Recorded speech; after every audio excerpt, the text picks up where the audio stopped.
West Coast Cookbook and Speakeasy with Chef Justice Putnam. Netrootsradio.com.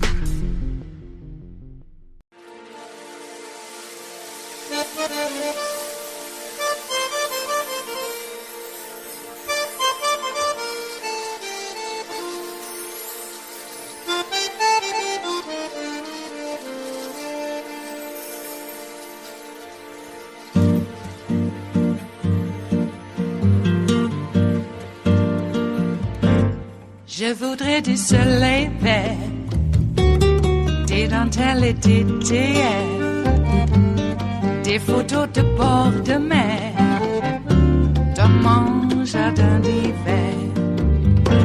Je voudrais de la lumière, comme en Nouvelle-Angleterre. Je veux changer d'atmosphère, dans mon jardin d'hiver. Ma fleur sous la pluie de novembre, tes mains qui courent, je n'en peux plus de t'attendre. Les années passent, il est long, là je tombe. Nul ne peut nous entendre. Je voudrais du Fred Astaire, revoir un latte. Nearly 2 months since the deadly riot at the Capitol. Today, U.S. Capitol Police forces are ramping up security because of a new possible threat. A senior law enforcement official tells NBC News that the Department of Homeland Security and the FBI sent a joint intelligence bulletin to state and local law enforcement yesterday, warning that some extremist groups have, quote, discussed plans to take control of the U.S. Capitol and remove Democratic lawmakers on or about March 4th. The bulletin also states that domestic violent extremists have continued perception of election fraud and other conspiracy theories associated with the presidential transition, which may contribute to domestic violent extremists mobilizing to violence with little or no warning. Capitol Police put out a statement yesterday saying the department is aware of and prepared for any potential threats. House lawmakers scrapped plans to be in session today due to the threat. The security detail assigned to the lawmakers who served as impeachment managers has also been extended through the week. The Senate still plans to be in session today. This new warning comes as the acting chief of the U.S. Capitol Police told lawmakers yesterday that threats against members of Congress have dramatically increased. In the first 2 months of 2021, there has been over a 93% increase in the threats to members compared to the same period last year. And from 2017 to 2020, there has been over a 118% increase in the total threats and directions of interest, with overwhelmingly majority of those suspects residing outside of Washington, D.C. And Willie, of course, not a surprise that these terrorists that attacked on 1/6 inspired other future terrorists, and especially when you have them possibly coming in, and the chatter is about stolen elections, election fraud. You still have Donald Trump going when he was at CPAC just this past week, still stirring up that big lie, the big lie that led to the insurrection attempt on January the 6th, and the big lie that's actually leading to Congress. This never happened when I was there. Congress having to shut down, the House having to shut down today because of fear that Trump terrorists acting once again on his instruction, acting once again based on his big lie, may come and try to take out, try to kill Democratic lawmakers.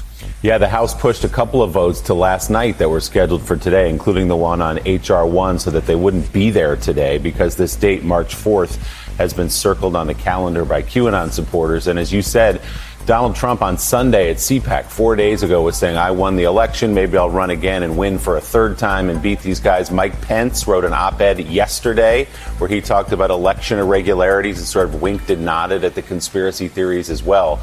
So now here we are with another day that we certainly hope doesn't turn out to be like January 6th. Let's bring in NBC News reporter Brandy Zadrozny. She covers all this. Brandy, good morning.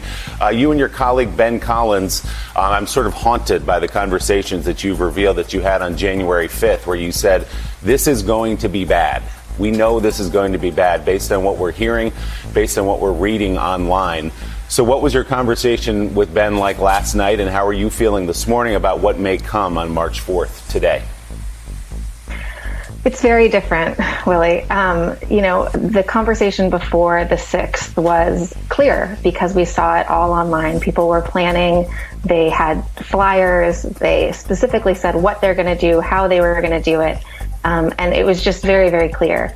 This date it's a little bit weird. It's based in this conspiracy theory from QAnon this is very silly and stupid, but humor me, that Donald Trump today will be inaugurated as the 19th president. It borrows a lot from the sovereign citizen movement, who these people believe that no laws have been real since Ulysses S. Grant was president, and so they are ungovernable.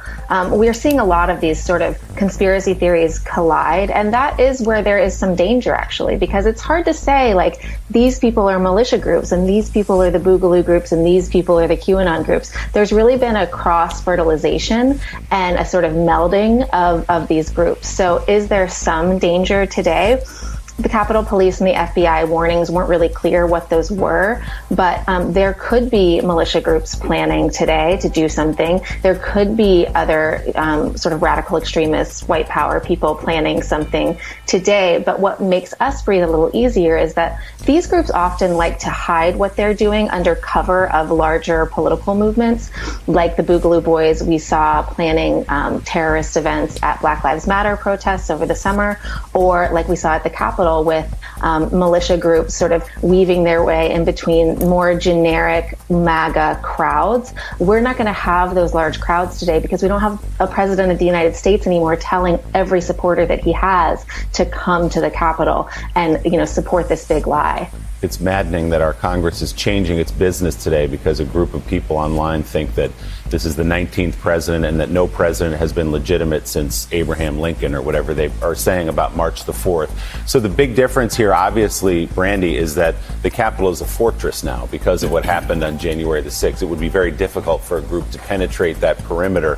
What are you hearing from law enforcement about how seriously they are taking this threat today? Law enforcement, as I think indicated by Director Wray's testimony, is taking everything very seriously. Like that, what we saw on the 6th was unbelievable, and so it's at this point better safe than sorry. People that are really concerned about the First Amendment and civil liberties are worried now that we're going to take that too far. So right now we're sort of in a balancing act, watching what these people are doing online, but trying to acknowledge that people have the right to speak. And I think that's what law enforcement are doing as well. It is Thursday, the 4th of March of 2021, and you are in West Coast Cookbook and Speakeasy. I am your chef de cuisine, Justice Putnam. Gunner the English Bulldog is our snoozing sous chef. And our daily special is Metro Shrimp and Grits Thursdays. A bit of jambalaya. A bit of spice in your life. Just a bit. A small scant dash.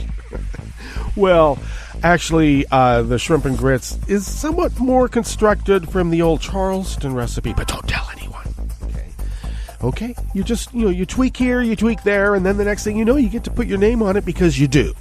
That's how it works. Like in music, art, well, I don't know about actual painting, but maybe. And certainly when cooking. Come on. The best way to learn how to cook is to eat the family meal wherever you are in the world. Okay?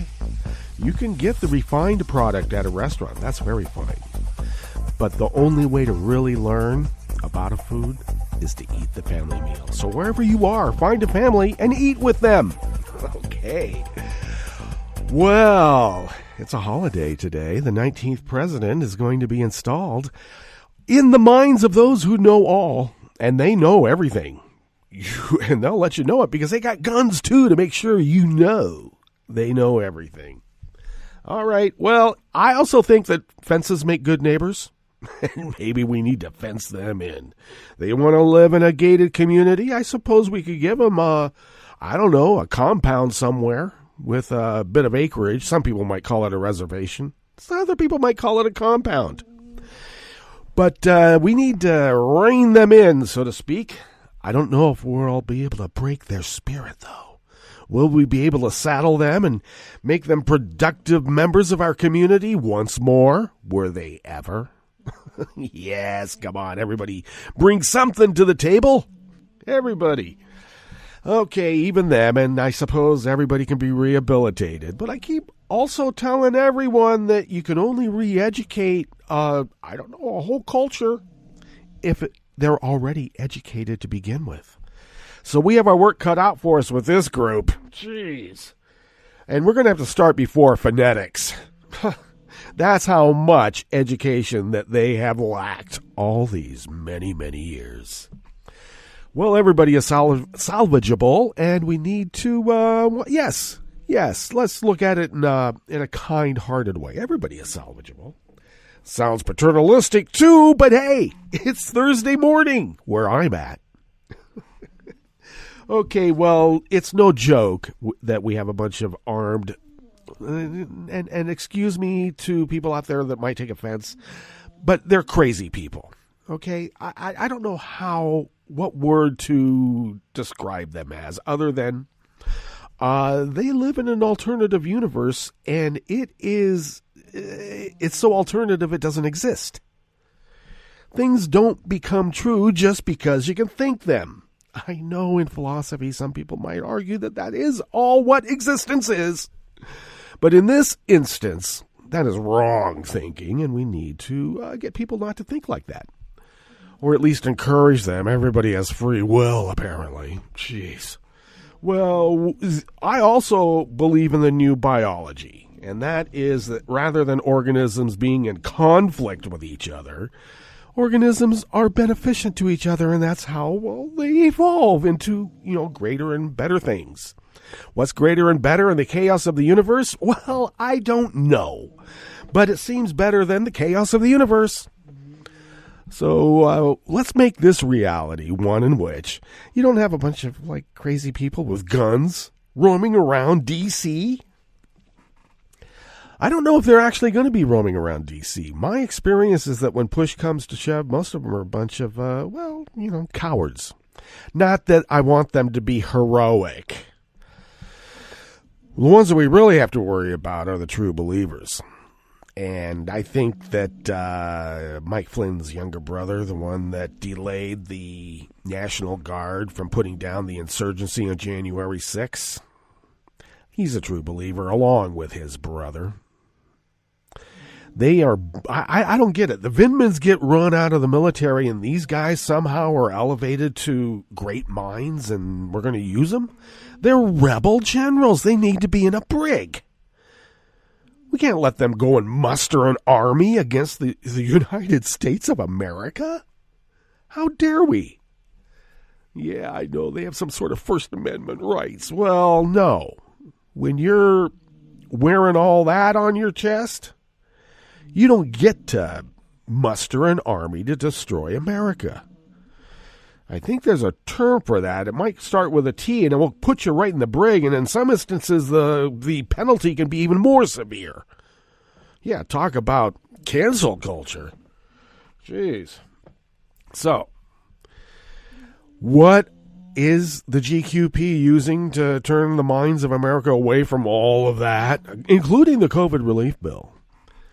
And that's to get all bent out of shape about Dr. Seuss and his family. Well, Dr. Seuss is dead, but Dr. Seuss's family deciding that they're not going to publish the back catalog of their relatives' publications. Mostly because, well, it involved racist and other terrible imagery that shouldn't be used. Might have been funny at the time to a certain segment of people, but I don't think it was broadly considered funny. That always cracks me up. It's like, everybody back during the slave days were slave owners. No, there were a lot of people that actually believed that slavery was wrong, even during Roman times. Jeez. Conquer a people and enslave them? What kind of humanity is that? There isn't any. So the idea of a representative democracy was to bring a bit more humanity to the table, not less. Yeah, I can understand how the hoity-toity elite types back in the day that founded this country, you know the founders, because they were all Renaissance guys, meaning that they were well-educated. And when I say well-educated, I mean they were well-educated. Even if they were self-educated, it was well done. And the vast majority of people could barely write their name. How do I make an X? So, They did fear the power of the mob. My snoozing sous chef is working hard. I don't know if you can tell. I can. Anyway, they rightly feared the mentality of the mob. It becomes an unthinking organism unto itself, and it seems to have a volition of its own. The individual elements are just drawn along. Drawn and taking the steps, which takes volition to do. I know that's too much philosophy in the morning, but I need one more cup of coffee before I go. And so we don't want the mob like that. Now, on the other hand, I suppose corporate elites would look at the whole idea of voting as that amorphous mob out of control, and it must be stopped. But that's because they don't believe in democracy. So we once again have our work cut out for us. God, I thought that the weekends were going to be so peaceful. Well, they still are, because you know what? Joe Biden is still bumping around 60% popularity or approval, and Trump, hardly got to 40. Oh, yeah, I know there were some instances where he was almost like to 50. But that's terrible. And because Joe was a competent, kind, humane person who, look, everybody has faults. I don't know if we should be, bombing certain parts of the world. But I do like what we are doing in terms of certain aspects of Syria. And as we reported yesterday about our new ambassador to the UN demanding that those Syrians who have been encamped or killed or what have you, that they be named publicly. Because we're not talking about some amorphous mob that just gets to be wiped off the face of the earth. Those were people with free will, individual volition. So, at least we got that going for us, which is nice. What's on the rest of the menu here in the Bistro Cafe and West Coast Cookbook and Speakeasy? Metro Shrimp and Grits Thursdays. Yes, I do. I use milk in the grits. It's a personal conceit. Hey, well, the maggots, those insurgents really think they're going to try to take over today, and the House did abruptly cancel its Thursday session because of those concerns. At least we got, I don't know, I think we got more than a few hundred National Guard in D.C. right now. Okay, well, it's not going to be just for today. There's a window in which they want to, take all the Democratic legislators out and kill them summarily. That's the plan. No wonder the GQP insurgent neo-Nazis that were questioning Christopher Wray the other day were so concerned about their cell phone data being hoovered up with all those others because, that's how they find the accomplices. That's how they do it. On the rest of the menu, South Dakota Governor Kristi Noem's family got $600,000 in federal virus grant money meant for small businesses. Went to their farm, ranch. I guess they're going to call their ranch a small business. Well, that's how it works. Idaho lawmakers rejected a $6 million federal grant for early childhood education because moms should just stay at home. Teach your kids there. And Oregon has moved to ban the display of the racist symbol noose. No more nooses in Oregon. And I'm sure there's going to be some white supremacists who are probably hold office as mayors in these small rural towns, all bent out of shape. I can't use my First Amendment rights to be a bigot. What kind of country is this? After the break, we move to the chef's table, where indigenous Amazonians sued retailer Cuisine in a French court over rainforest deforestation. And Germany's domestic intelligence agency has put the extreme far-right Alternative for Germany party under observation for neo-Nazi sympathies. All that and more on West Coast Cookbook and Speakeasy. Bon appetit.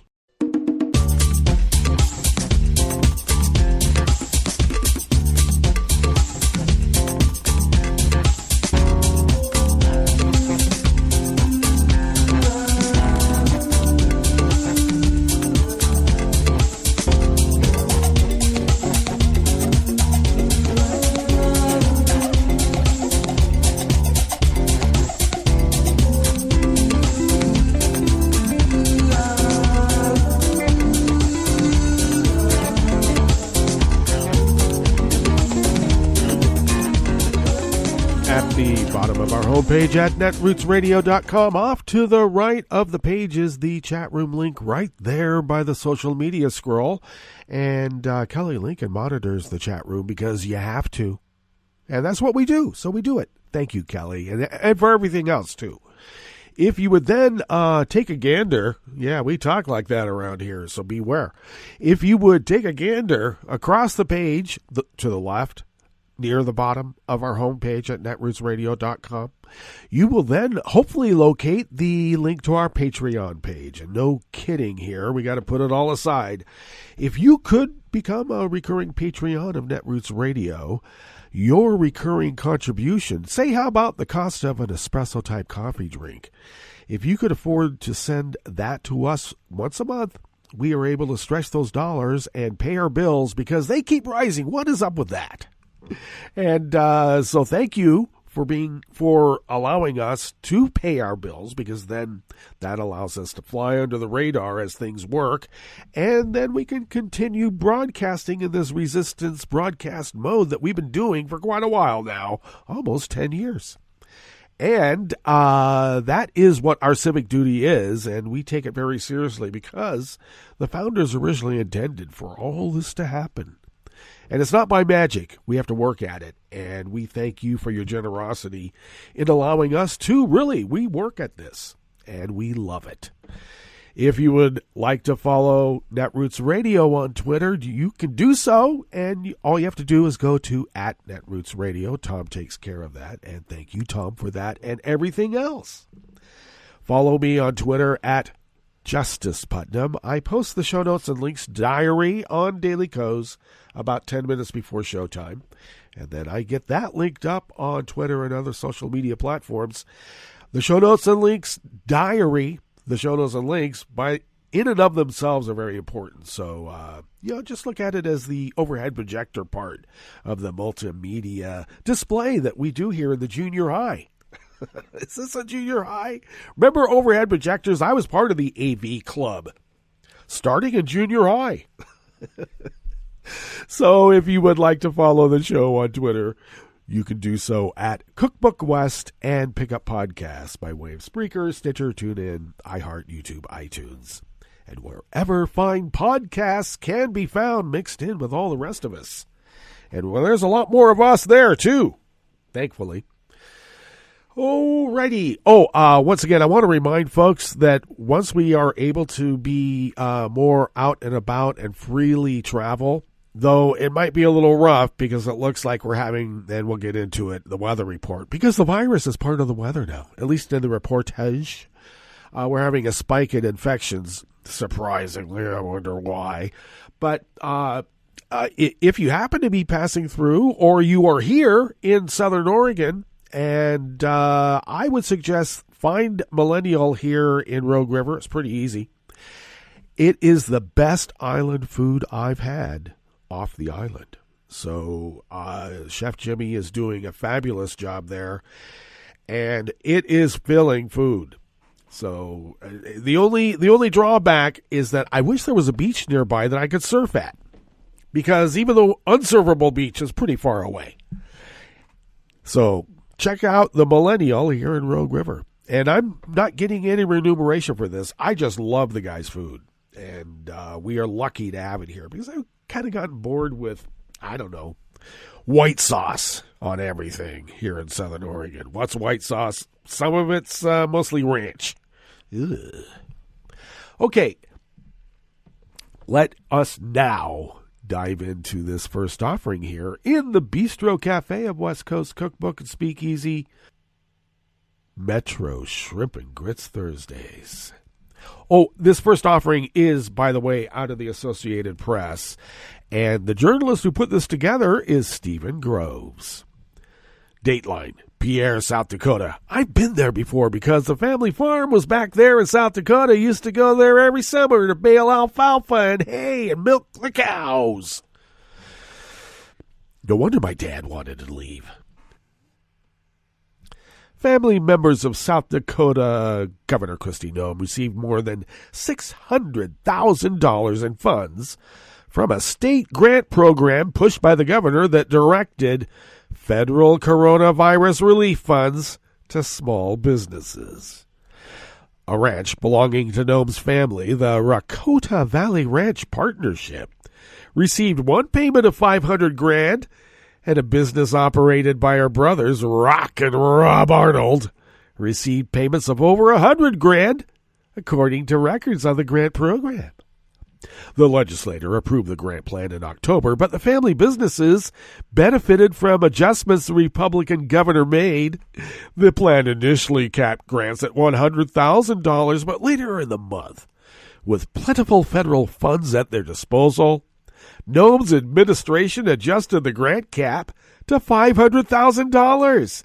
The governor also later opened up a second round of grant applications to businesses hurt by the pandemic from September to November because she thought she could get away with it. You know, there was a lot of small businesses even here in this state that could not get any pandemic relief funds because of governors like this lady and her deep-pocketed family benefiting. Yeah, small business.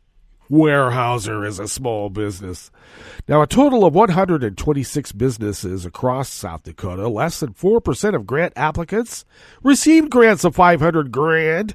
Some received even more because they applied in both rounds of application. Now, there is no indication that Noem played a part in the allocation of funds, but hey, her family benefited somehow.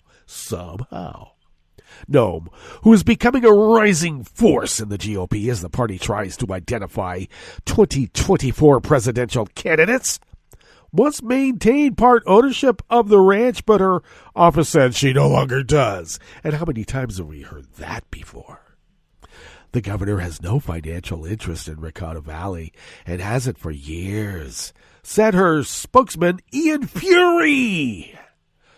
But he acknowledged the ranch had paid rent for 22 acres of the farmland Noem owns. Fury said Noem had rented out the land for $2,200 annually, but ended the lease agreement on January 1st. Oh, you mean when you got caught? Rob Arnold, yeah, Rock and Rob, her brothers, declined to comment on the grants or share the financial statements cited on the applications. The Bureau of Finance and Management did not immediately respond to a request for more information on their applications because I got to tell you, that South Dakota State House is pretty damn small. And they look out for each other. Fury, I love that guy's that spokesman's name, Ian Fury, said grant eligibility was met by the legislature and was administered by Guidehouse, an independent consultant based in Virginia. Oh, really? The business grant program was a cornerstone of Noem's plan to spend $1.25 billion in federal coronavirus money. Instead of helping people who needed the help, she helped the people that were helping her.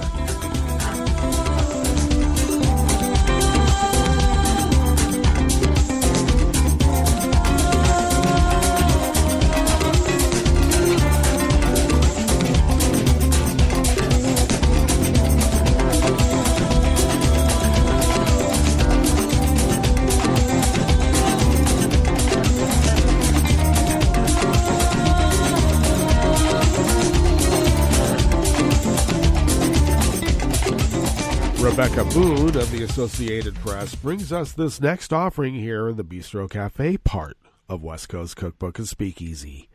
A decision by Idaho lawmakers to reject a $6 million federal grant to improve early childhood education, and comments from one lawmaker who said mothers belong at home, raised the ire of women across the state. Several dozen gathered yesterday, Wednesday afternoon, at the Idaho State House, holding signs with slogans like, "Who let the moms out?" to demand that the lawmakers bring back and pass the Childhood Learning Bill. The grant was awarded to the state by former President Donald Trump's administration to support the development of Idaho's early childhood care and education system for infants, toddlers, and preschoolers. The state education department would have administered it with help of the Idaho Association for the Education of Young Children, distributing the money to child care programs and other organizations to be used for things like library programs, kindergarten readiness, and support for homeschooling families. But during Tuesday's debate on the House floor, opponents claimed it would be used to promote social justice or a liberal agenda in the very conservative state. Oh, really? The goal, in the long run, is to be able to take our children from birth and be able to start indoctrinating them and teaching them to be activists and to do the things that we feel as parents and as people coming from a conservatively known state are inappropriate, said Tammy Nichols, a Republican from Middleton. Representative Charlie Shepard, a freshman repug from Riggins, claimed the grant would hurt, quote, the family unit. I don't think anybody does a better job than mothers in the home, and any bill that makes it easier or more convenient for mothers to come out of the home and let others raise their children, I don't think that's a good direction for us to be going. Now go get me my coffee. The outcry was swift and strong. Some upset Idaho residents started expressing dismay on social media posts tagged with the phrase hashtag out of the home. Now, of course, I added the get the coffee. Okay, just so we're clear. And on Wednesday morning yesterday, Shepard offered an apology on the House floor saying he had meant the word as a compliment. Now bake a cake, babe. Now, the apology didn't stem the frustration for many. Emily Walton, a Boise resident and community leader, said she had so many women reach out to her Wednesday morning that she and two friends realized they needed to take action. Walton joined with working Boise moms Hannah Sharp and Jane Gordon and planned the impromptu afternoon rally, helping attendees make signs, write letters to lawmakers, and talk to legislators about ways to revive the bill. Perhaps some lawmakers needed to be reminded that women make up 40% of Idaho's workforce.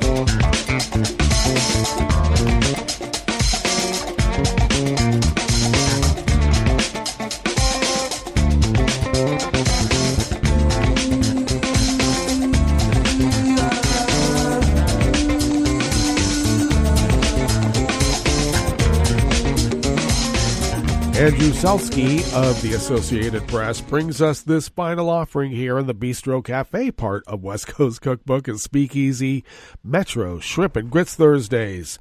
Greg Evans, a black man who joined a parade of witnesses urging Oregon lawmakers to display the display of nooses, said the issue was personal for him.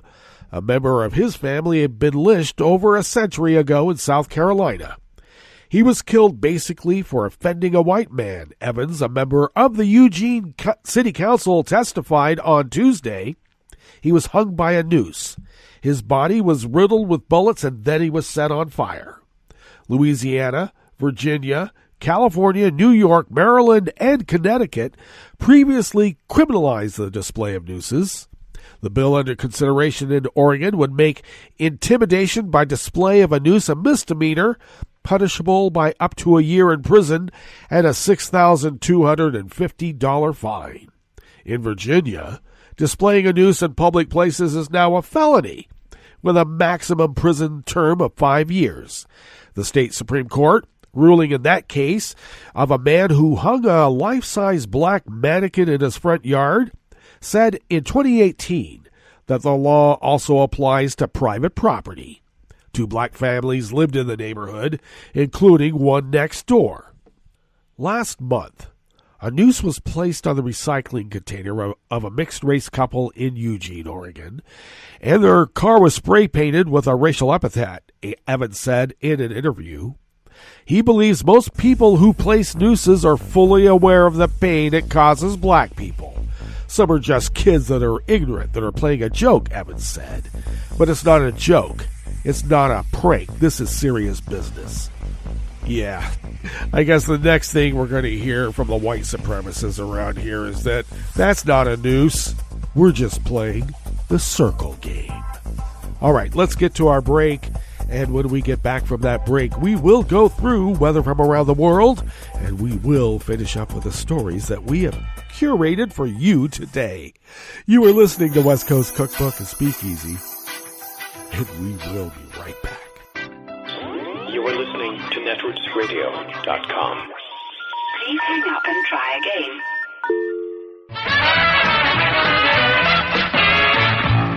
From a point at sea to the circles of your mind, a new force is at work for planetary transformation. New radio for a new Earth.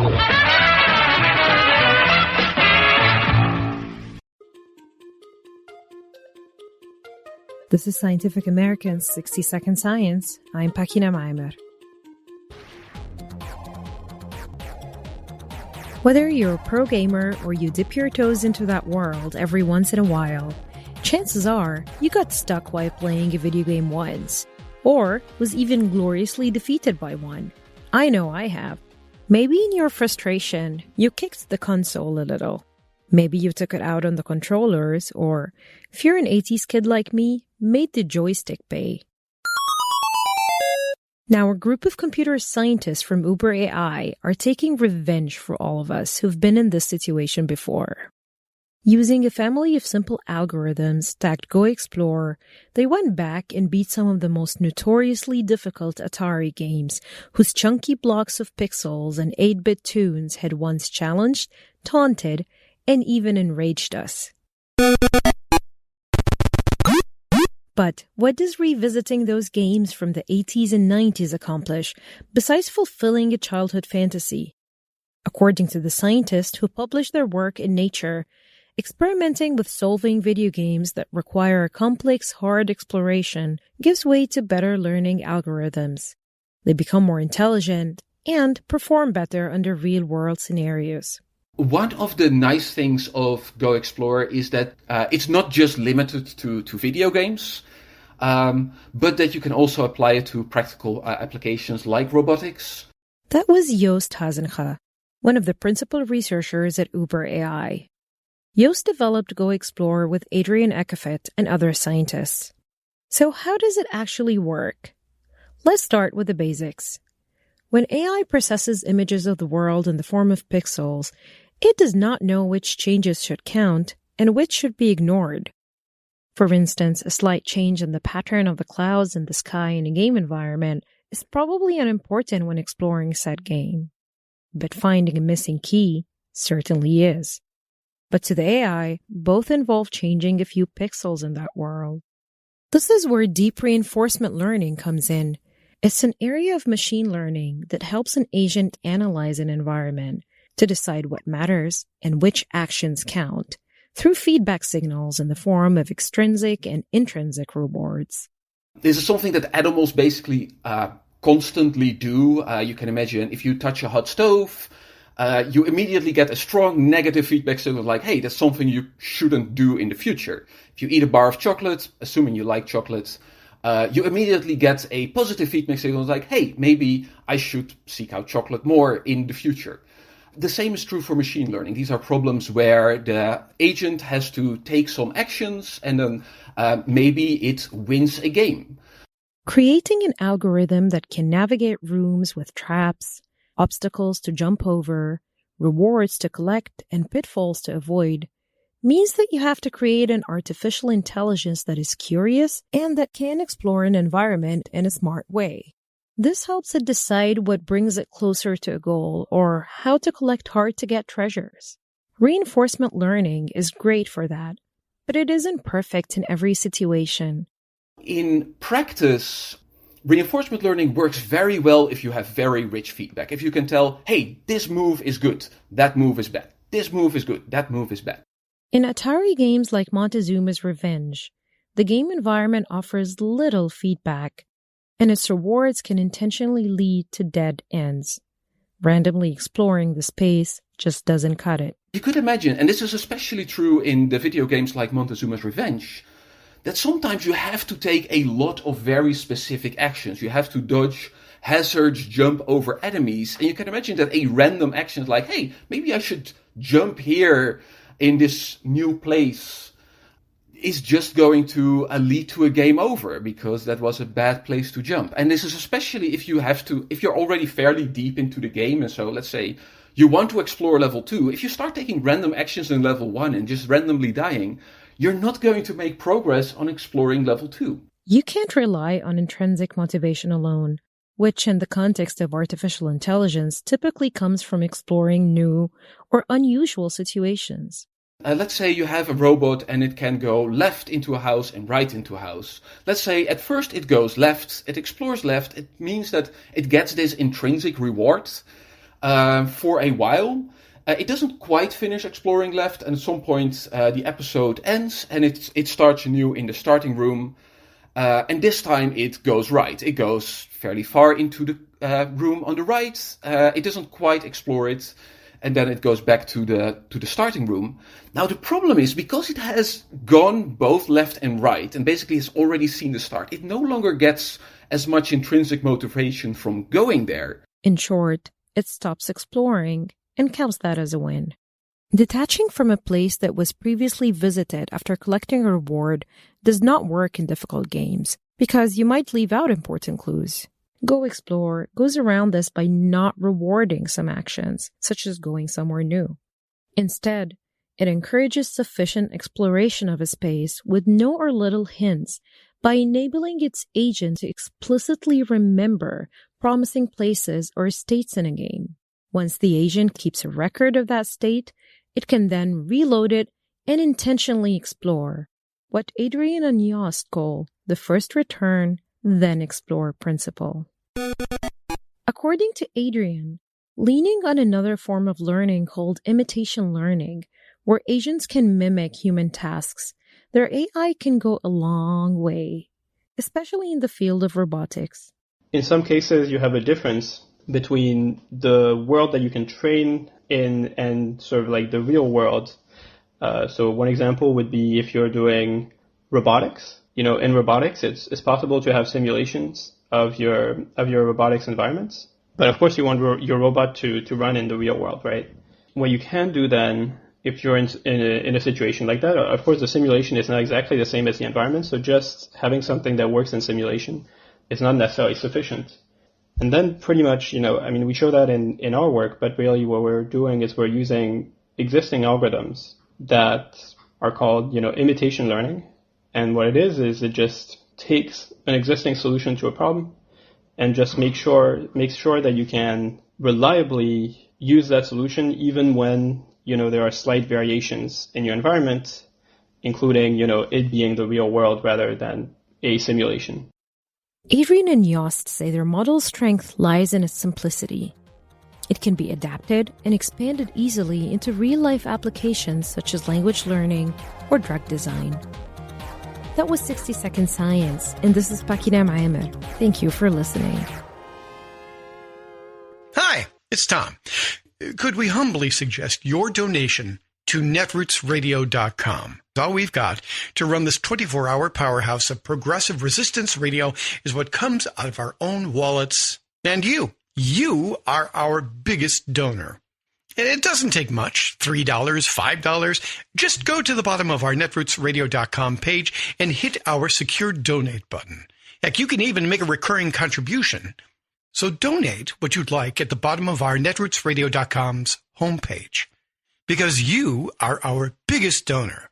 netrootsradio.com. Together, we are Resistance Radio.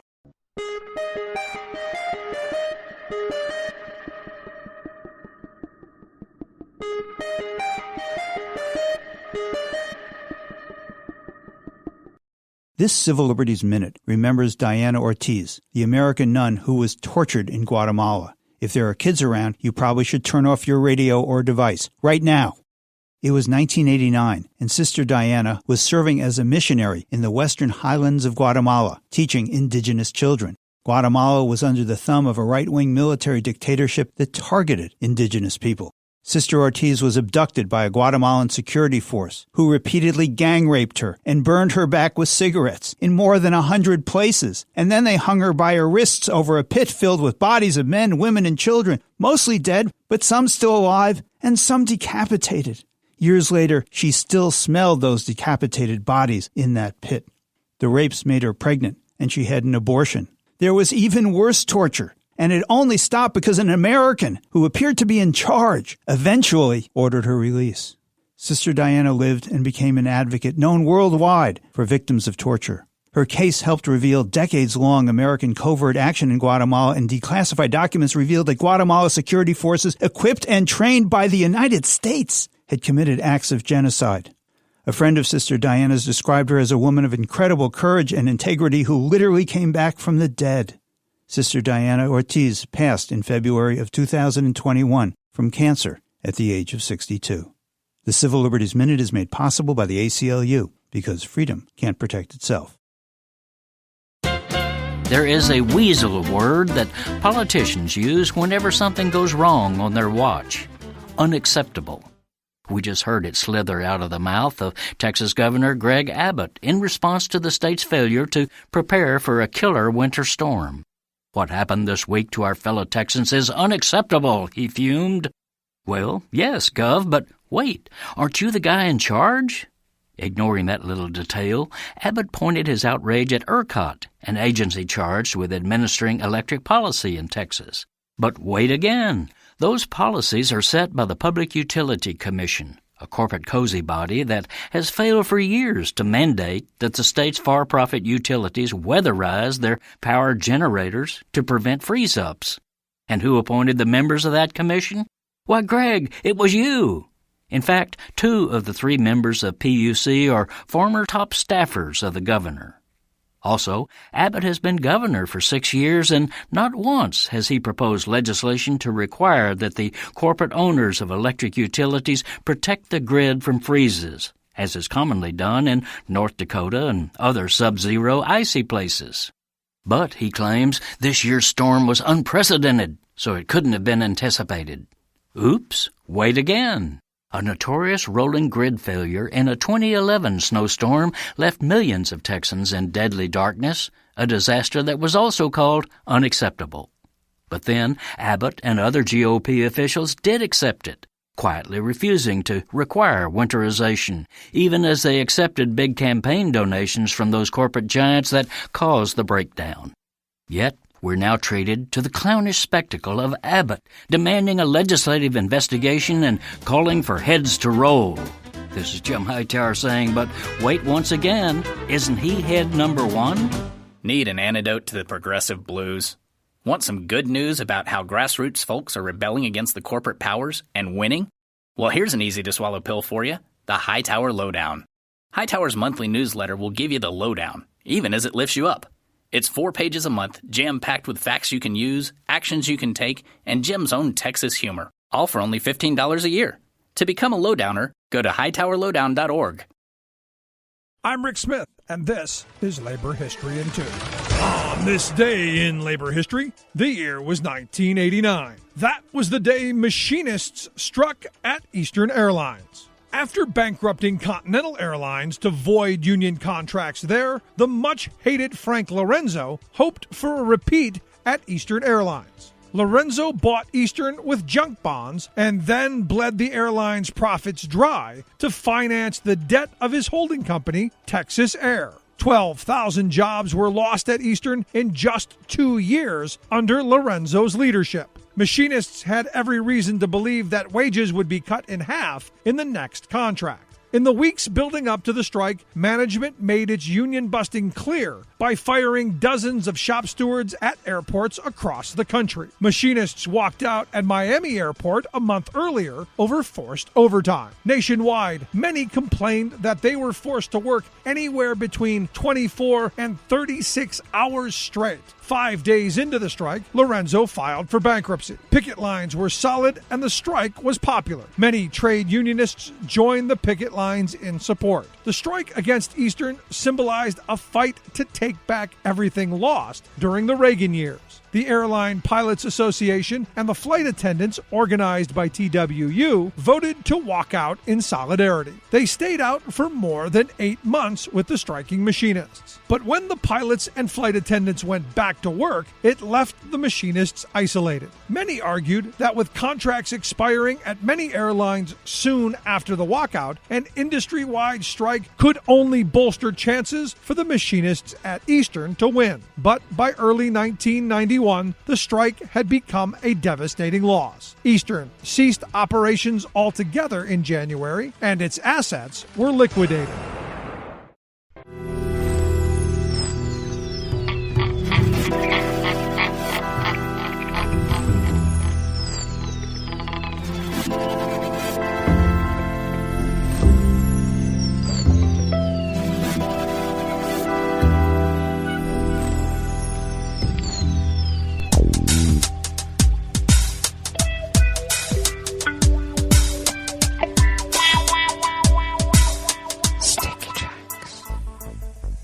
Thank you for accompanying us here to the chef's table at West Coast Cookbook and Speakeasy Metro Shrimp and Grits Thursdays. We always begin, whether from around the world, along the banks of the Rogue River in the Rogue River Valley of Southern Oregon on the west coast of the continental United States of America, where it is currently 35 degrees Fahrenheit, sunny conditions already, though we are in an active wind advisory, which will actually become more than a wind advisory around 10 a.m. local time, where we will have constant winds of around 20 miles per hour, 20 to 30 they say, with gusts over 50. The actual wind curtain is a bit further south from us, but we should be getting some of the effects since we live in a little bit of a pinched canyon area. And though we sometimes call it a protected valley, but the winds sometimes will find their way through here. We're expecting to be a bit cooler than yesterday, only in the low to mid 60s rather than the mid to upper 60s. And winds right now are out of the south at 10 to 15 miles per hour and will be then picking up to about 20 to 30. Some clouds overnight with lows in the low 40s, and winds will be light and variable. And then tomorrow we expect a high of about 52, a precipitous drop. And when I say precipitous, I mean we're getting some precipitation because we will have rain showers in the morning that will evolve into a more steady rain in the afternoon, expecting almost 3/4 of an inch. Confirmed cases of coronavirus in Jackson County in the southern part of Oregon have spiked once again. We now are at 8,489 confirmed cases of coronavirus, and we have ticked up once again. We now stand at 114 confirmed deceased. Pollen is rated as none in Rogue River proper. The air quality index for the region is good at 24 parts per million, and the daytime UV index is moderate and has ticked up 1 notch to 4. Barometric pressure is holding steady at 30 inches. Visibility is up to 9 miles, and relative humidity is at 92%. Weather from around the world is brought to you by a crowd of crowdsourced weather stations that a crowd crowdsources from around the world. London is 42 and cloudy. Paris is 52 and cloudy. Rome is 60 degrees and sunny. Kyiv is 47 and mostly cloudy. Kabul is 51 and fair. Hong Kong is 63 and mostly cloudy. Tokyo is 51 and cloudy. Sydney, Australia is 70 degrees and clear. San Francisco, California is 45 degrees and partly cloudy. And New York is 41 degrees Fahrenheit and cloudy. And that is weather from around the world, brought to you by a crowd of crowdsourced weather stations that a crowd crowdsources from around the world.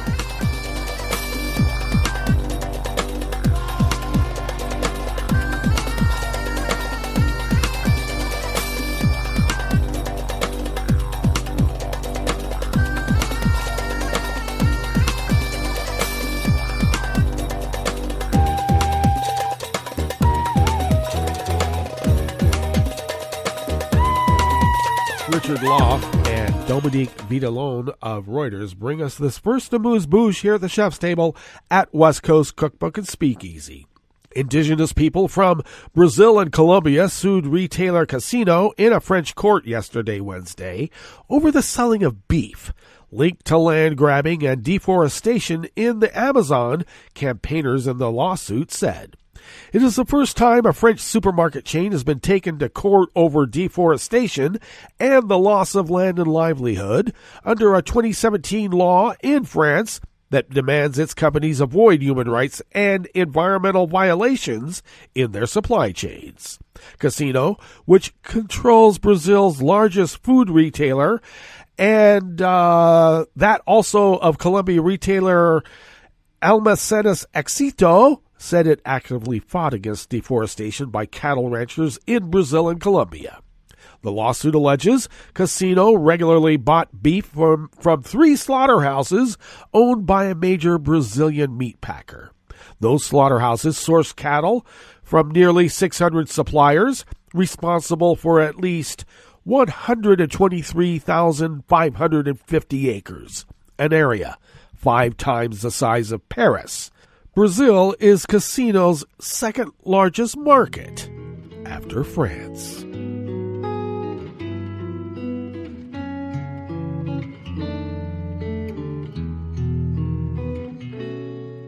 Je te donne c'est mon amour pour la vie entière. La promesse de me trouver à tes genoux. Aussitôt que tu m'appelles, rester toujours fidèle, c'est tout, c'est tout. Je te donne tous mes printemps, mes étés de mer, mes automnes quand les feuilles tombent partout. Si ce n'est pas une bonne affaire, je te donne tous mes hivers. David Rising of the Associated Press brings us this final amuse-bouche here at the chef's table at West Coast Cookbook and Speakeasy Metro Shrimp and Grits Thursdays. Germany's Domestic Intelligence Agency has put the Alternative for Germany party under observation due to suspicions of extreme right sympathies, German media reported yesterday, Wednesday, a move against the biggest opposition party in a parliament that comes only 6 months before a national election. Alternative for Germany, or AfD, has been fighting in court against such measures, arguing that the publicity surrounding such a move so close to the September 26th election would damage the party's electoral chances. Interior Minister spokesman Steve Alter would neither confirm nor deny the reports and would not comment due to ongoing proceedings. Well, that brings us to the end of our broadcast period for the day. But you do know Netroots Radio will broadcast on. And we're going to meet up tomorrow for Blue Moon Spirits Fridays. So do stay tuned to Netroots Radio all day and all night for all the breaking news as it breaks. And we'll meet up here tomorrow, right here in West Coast Cookbook Speakeasy. Bon appetit.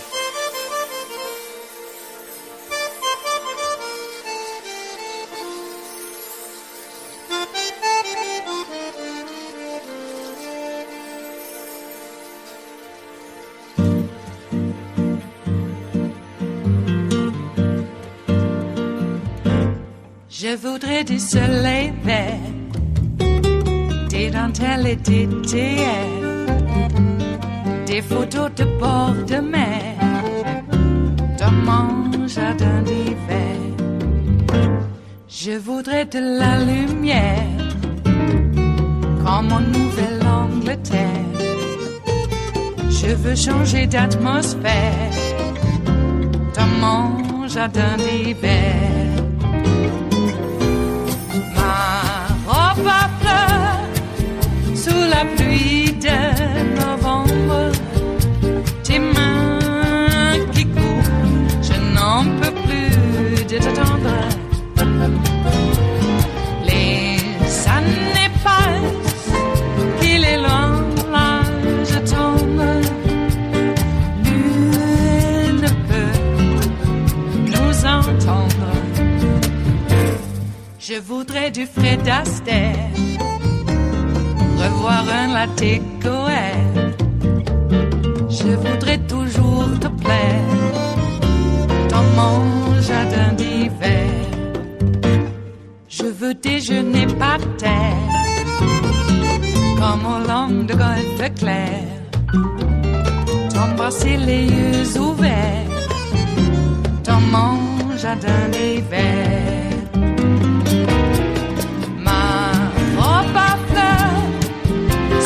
Pluie de novembre, tes mains qui courent, je n'en peux plus de t'attendre.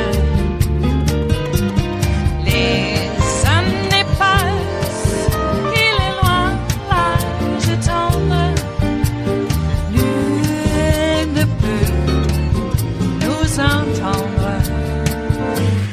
Ba-da-da-dum-di-da-dum. Ba-da-da-dum-di-da-dum. Ba-da-da-dum-di-da-dum. Dans mon jardin d'hiver. Ba-da-da-dum-di-da-dum. Ba-da-da-dum-di-da-dum. Ba-da-da-dum-di-da-dum. Dans mon jardin d'hiver. Dans mon jardin d'hiver. Dans mon jardin d'hiver.